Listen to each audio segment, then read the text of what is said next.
it's Elissa here with She Does Credit, and today we're talking about having debt incurred from being an authorized user. So let's get right into it. So being added to someone's trade line as an authorized user, you're incurring their credit history, their payment history, their utilization, all of that. But I'm really talking to the people that are adding people as authorized users on their trade lines. This is super important to know because I don't want you getting caught up in the mix of having someone's debt, you guys are fighting, you go to court, blah, blah, blah, whatever. Let's get into it. So when you're adding someone as an authorized user, you're giving them access to your credit line, right? You're giving them a boost because they're getting your history, your credit utilization, your on-time payments, all of that, right?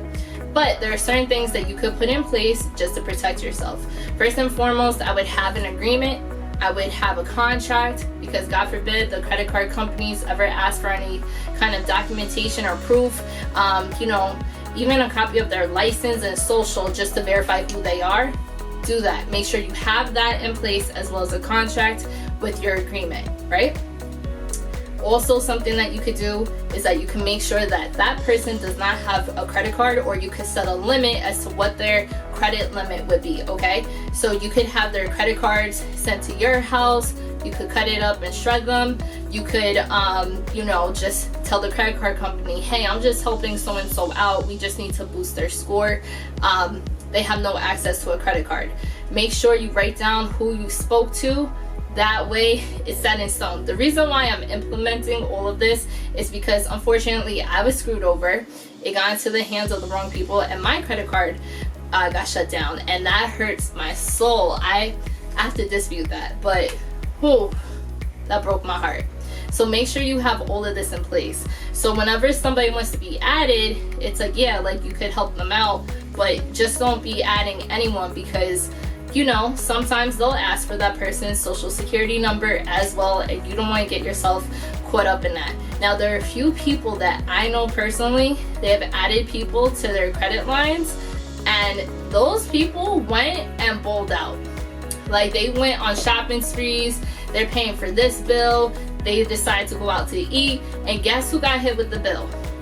They did. And there's nothing that they could do about it because you literally added this person as an authorized user.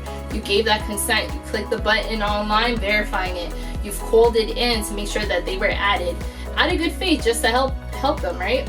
I've had people that have tried to file police reports, identity theft, all of that. But at the end of the day, you verified and you did this to help that person out. That's why I'm saying be super mindful and careful, and that's why I'm giving you these steps to help implement the process, right? So let's say I added Johnny to my trade line, right? And I have a credit card limit of $5,000. Johnny gets a credit card. He's like, oh, let me go shopping. Guess who's responsible for that debt? Me. It doesn't matter that he's added on, he doesn't get a separate bill, nothing like that. No, because you're the primary card holder and it's really your bill. Now, you could dispute that with Johnny and say, hey, this is your part, please owe, and he should pay, but at the end of the day, it all falls on you. So just be super mindful, be super careful. What you could do to prevent this as well is just telling the credit card, like I said before, just saying like, hey, I want to add them as an authorized user just to boost up their credit score, and they have no access to a card. If they do get a card, it could be sent to your house. You could place restrictions, and you could also put a limit as to what their credit card, what their credit card will hold. Let's say you have a $5,000 limit and you want to make theirs $100,000 if that's available. You could do that. You could do whatever you want. Just be super mindful and just know that both parties are pretty much taking a risk.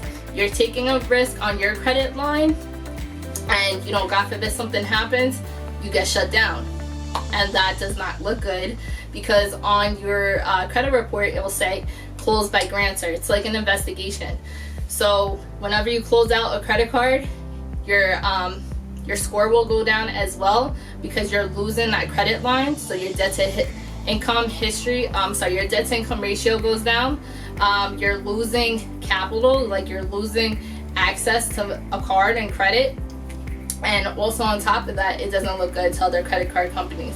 Whoever you do this with, make sure you have an agreement. You two trust each other on both sides, and just be super mindful.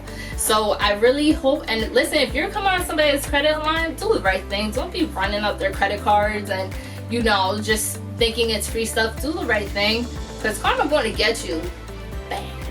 Anyways, this is Elissa here with She Does Credit. Make sure you check out my other videos about authorized users, and make sure you like, share, and subscribe.